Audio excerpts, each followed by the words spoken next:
नमस्ते। Solar system चुनना एक बड़ा फैसला है और ये सुनने में थोड़ा मुश्किल भी लग सकता है ना? पर फिक्र की कोई बात नहीं।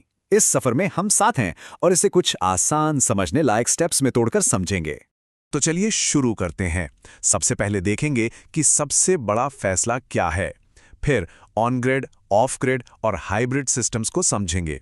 इसके बाद हम पैनल्स लगाने की जगहों पर बात करेंगे और आखिर में जानेंगे कि एक अच्छी क्वालिटी वाले सिस्टम की पहचान क्या होती है।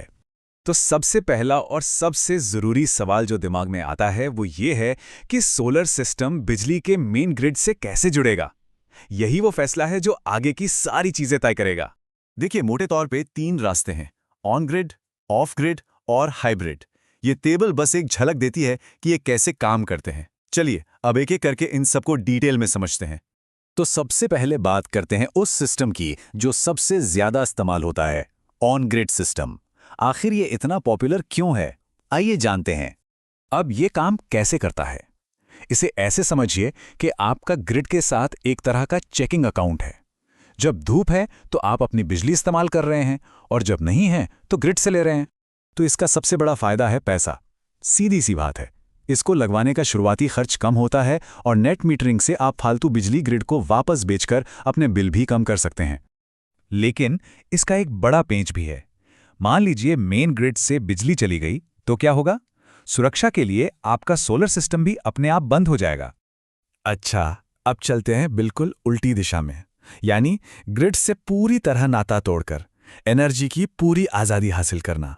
मतलब ये एक ऐसा सिस्टम है जो पूरी तरह से आज़ाद है। ये कुछ ऐसा है जैसे आपने अपना खुद का एनर्जी बैंक बना लिया हो जो सूरज की रोशनी से चार्ज होता है और ज़रूरत पड़ने पर आपको बिजली देता है।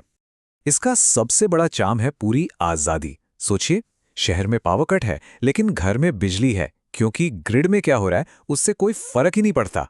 हाँ, लेकिन इसकी एक कीमत भी है। एक तो शुरुआती खर्चा बैटरी की वजह से काफी ज्यादा आता है, और दूसरा, अगर कई दिनों तक मौसम खराब रहा तो पावर खत्म होने का भी रिस्क रहता है।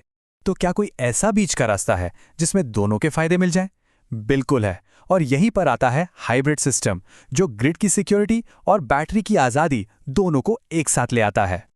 इसे ऐसे सोचिए कि आपके पास ग्रिड वाला चेकिंग अकाउंट तो है ही, साथ में इमरजेंसी के लिए अपना एक सेविंग्स अकाउंट भी है जो बैटरी के रूप में है।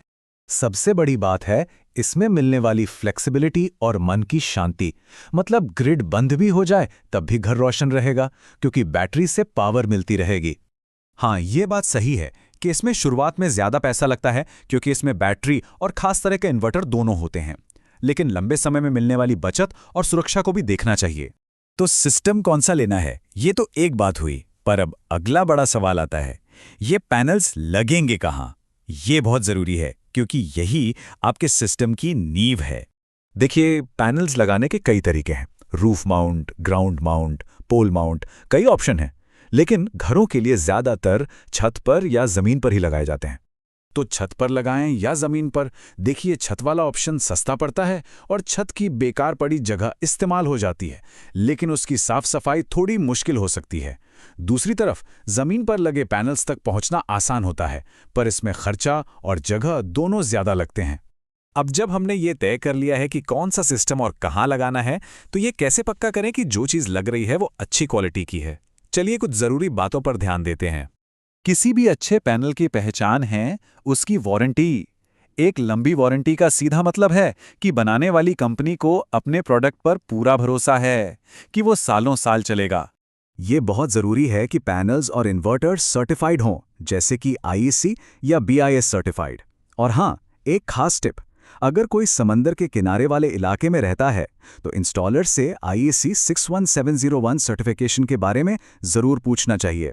ये नमक वाली हवा से होने वाले नुकसान से बचाता है। और देखिए, सिर्फ पैनल्स ही नहीं, जिस स्ट्रक्चर पर वो टिके हैं वो भी उतना ही जरूरी है। आखिर उसे कम से कम 25 साल तक हर तरह की तेज हवा और मौसम को झेलना है। तो इन सारी बातों का निचोड़ क्या है? अपने लिए सही सिस्टम चुनने का फॉर्मूला बस इन 3 स्टेप्स में है। पहले, अपनी जगह और वहां ग्रिड की हालत को समझिए। दूसरा, सोचिए कि पावर कट के लिए कितना बैकअप चाहिए। और तीसरा, अपने बजट को देखते हुए फैसला लीजिए। तो बस सवाल यही है, घर तो सूरज की रोशनी के लिए तैयार है, क्या अब इस सफर पर अगला कदम बढ़ाने के लिए हम तैयार हैं?